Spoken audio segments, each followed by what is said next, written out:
Right, just wrap it all up. But then you step inside, and something just feels wrong. Really wrong. Yeah, and that feeling, that's exactly where we're starting our deep dive today. We're jumping into the story of Muhammad Khan. A franchisee, right? Yeah. Gino's Pizza. That's right. He thought he was closing a chapter, putting the franchise behind him.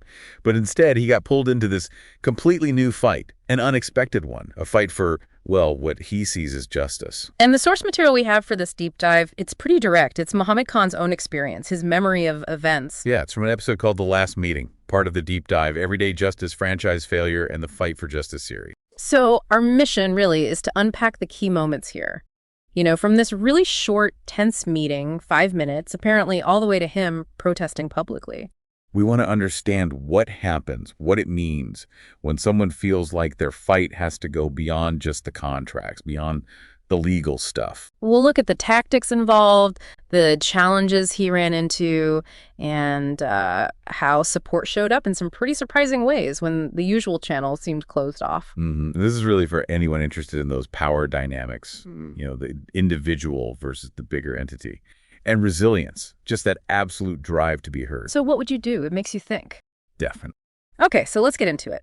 After the buyback deal was signed, he thought the hard part was over. Right. He walks into the head office, this is July 9th, expecting it to be, well, civil, procedural. But straight away, he's asked to leave his phone at reception. Which apparently had never happened before. Yeah, he said that immediately put him on edge. Like, okay, what's this about? And that's such a telling detail, isn't it? How a small thing can just change the whole vibe. It's like an immediate, subtle power play. Definitely to isolate, maybe? Could be. So he goes in, and it's just him and the company president. And he describes this meeting as super brief, really tense, less than 5 minutes. Wow. Not really a negotiation at all. He repeated his position.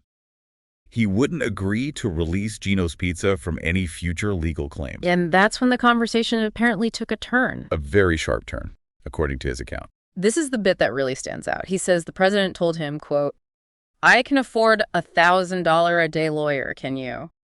Oof. What do you even say to that in a supposed business meeting? I mean, it's more than just aggressive, isn't it? Oh, yeah. It's pretty classic legal intimidation, right? Yeah. Playing on financial vulnerability. It says, forget the facts, I have more money. It shifts everything from business to just brute force. Exactly. It's a way bigger company sometimes try to scare off smaller players. Yeah. Stop them from even trying to pursue their rights. So after that, just silence. Pretty much. After that really terse meeting, Muhammad and his lawyer... Man, the pressure must have been intense. Then what? Well, things moved legally. On July 15th, Muhammad sent a formal legal notice, basically saying the contract's terminated because of these unresolved issues, these breaches. Sure. Then, just 2 days later, July 17th, head office responds. And they basically say, nope, we're sticking to the original agreement, that's it, ignoring his claims about the breach. So they were just digging in. Seems like it. So Muhammad, he still wants some kind of resolution, but he's not giving up his rights.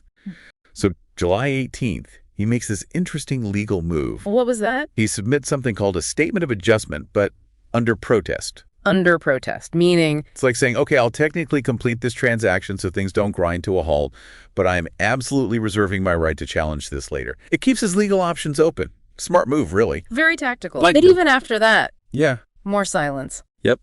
His lawyer reached out again, July 24th. Still nothing back. And that kind of silence, you know, after such a confrontational meeting, it can be worse than arguing sometimes. Oh, for sure. It just gnaws at you. That constant anxiety. Yeah. Draining, financially, emotionally. Absolutely. And that silence went on right through August. Wow. And finally, contact. But this time it wasn't the president, it was the franchisor's lawyers. Okay, so maybe some progress. Well, they made a revised offer, but there was a big catch. Of course there was. What was it? A lower settlement amount. Yeah. And only if Muhammad agreed to that full legal release. Signing away any future claims. Exactly. The very thing he refused to do back in that July 9th meeting. So did he take it? Nope. He declined. And, well, you can guess what happened next. Talks broke down. Silence again. You got it. Line went quiet again. So now Muhammad's stuck. Mounting bills, unresolved business stuff, and just this huge emotional weight of feeling like he got a really raw deal. He said he was at a breaking point. Understandably. So you hit that point. All the official routes seem blocked. You feel like nobody's listening. What's left? Well, for Muhammad, something changed in September. He decided he couldn't just stay silent. He had to take it public. Ah, the public protest route. Yeah, and this is such a key moment. It's something we see more and more, actually, when people feel the legal system is too slow, too expensive, or just not working for them. So what did he do? Just show up with a sign? He started a peaceful protest right outside their main office. But it wasn't just standing there passively. He was active, posting updates on social media, sharing documents. Really putting his case out there. Exactly. Directly asking the public for support. It's a strategic shift, trying to build pressure from a different angle, public opinion. And did it work? Did people respond? Surprisingly, yes. Support started coming in, but not from, official channels. It was ordinary people, community members showing solidarity, offering encouragement. That must have meant a lot. Huge, I imagine, but obviously not everyone was happy he was there. Right. The head office staff. He says they called the police on him. Multiple times, actually. Seriously? Were there any charges? No, it's important to note that no charges were ever laid. His protest was peaceful, it was legal, he just kept going. That shows some serious persistence. It really does. It highlights the power of just showing up peacefully, day after day. Then, in late October, another letter arrived. This time from the franchisor's lawyers again. And did it resolve anything? Well, the contents are confidential, but according to Muhammad, it hasn't changed his mind. He's still protesting, still posting online, still fighting. So for him, this isn't just about the money or the contract anymore. Seems like it's way beyond that now. It's become about principle, about feeling heard, about, dignity. Okay, so let's recap then. We've tracked Muhammad Khan's story from what should have been the end, that buyback deal for his Gino's Pizza place, into this really public, ongoing fight. Yeah, it all pivoted around that very short, very tense meeting on July 9th. The alleged comment, "I can afford a $1,000 a day lawyer, can you?" That set the tone. Right, and that crucial decision in September to stop relying on the private legal channels and take it public.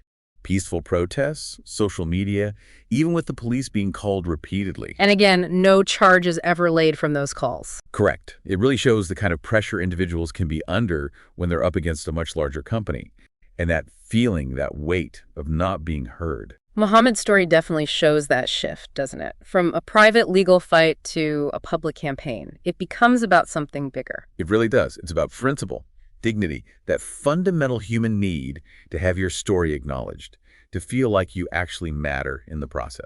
And we need to stress here, just like the source material does, this deep dive is based on Muhammad Khan's personal experience, his recollection of events. Absolutely crucial context. No court has made any ruling on these claims.